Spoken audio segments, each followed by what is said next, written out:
Hey guys, I am a single father, parent of two girls, and I'm divorced. What is important to note about this particular season in your life is that it is just like any other season. However painful, it is just like any other season in that it will pass. I always refer to divorce as a storm. And when I think about storms, the one thing that they have in common, of course, is that they all come to an end. There is no storm that you've ever heard of that's still going. It doesn't last. Right now, it will feel like it's lasting, but I promise you, it doesn't. And there is an out, there is a light at the end of this tunnel. I've been through. It has actually made me perhaps a better man than I ever was going to be without this happening. Just one example is the way I used to look. And, I've managed to bring big changes to that.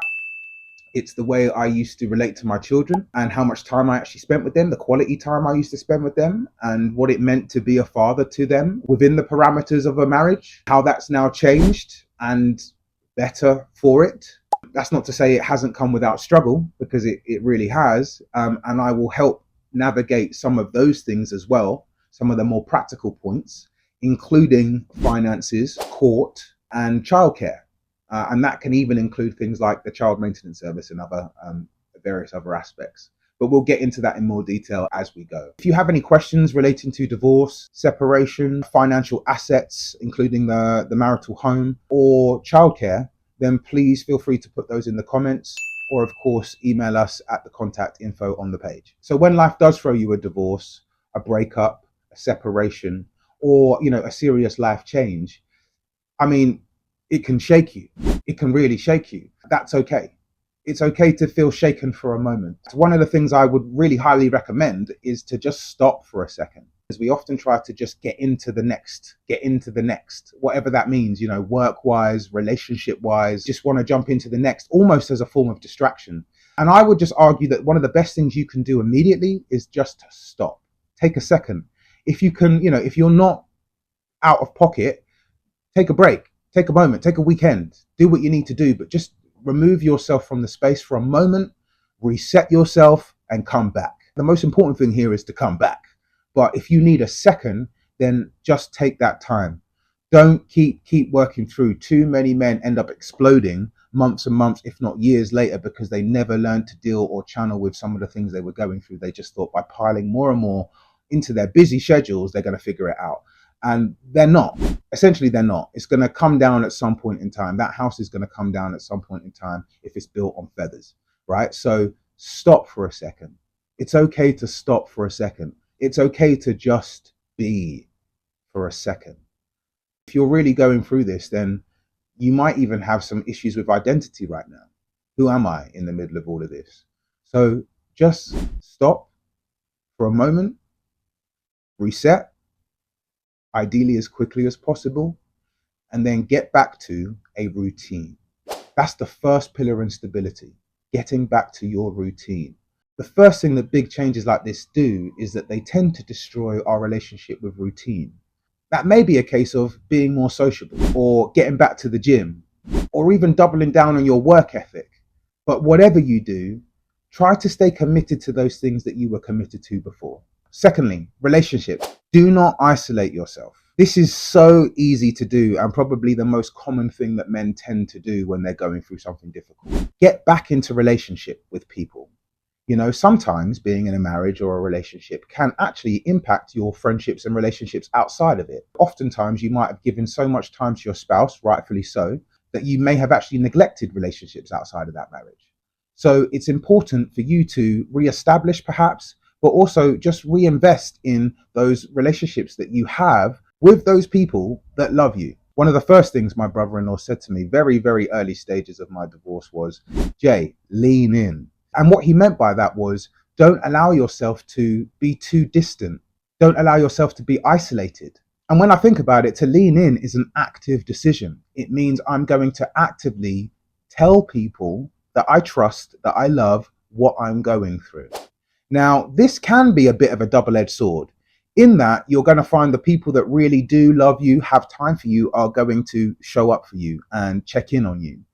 You may also discover that certain people that you perhaps thought did have your back, perhaps thought were a little closer to you, don't show up in the way that you perhaps expect. That's okay. And I promise you that that's also helping you here as well. The good news is it's okay. You're going to be fine. You're also going to find out who really has got your back and who really does love you. So this really is a win-win.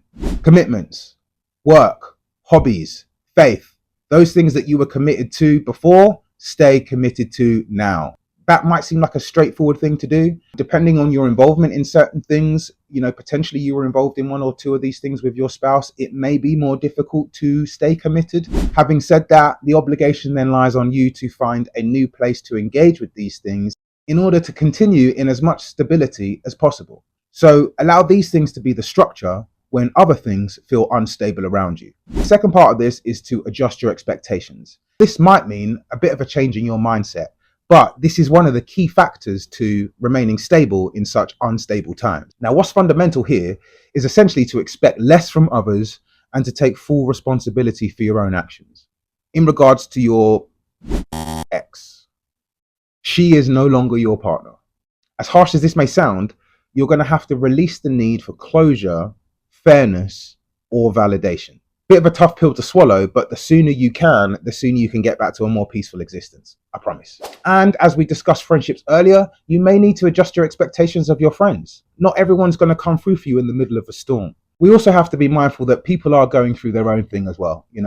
Some people have got some really heavy stuff on and they can't necessarily give you that energy when they're having to fight their own battle.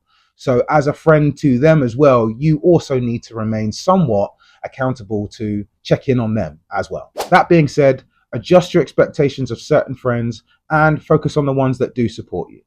Lastly, growth only comes from being able to adopt the new mindset that your reality has changed. That might be a really difficult thing. And I do appreciate that sometimes our identity is also wrapped up in our circumstances. So it might be a challenge to move past this. But the adjusting of your expectations is definitely one of the key things to make that happen. So the last thing is forgiveness. Forgiveness is one of those things that you're going to have to exercise over and over and over again. Now, it's not just for other people, it's also for yourself. Oftentimes, forgiving yourself can be one of the biggest keys to actually moving on. You have to admit, no one handles every single situation perfectly. So learn from your mistakes, forgive yourself, and move on. Life is unpredictable. You have to expect that unexpected challenges are going to come. The key to stability, again, isn't to avoid those challenges, it's what you do when they arrive. Essentially, how you respond and not react. I'll talk about responses and reactions in another video because that's a big subject all in itself, I promise. And of course, focus on the present. What we can't do is we can't live in the past. However, we can have hope for a better future. And if we allow our mindset to change, this could potentially be one of the best things that's ever happened to you. That's a mindset thing. It's not going to feel that way immediately, and it may not feel that way anytime soon.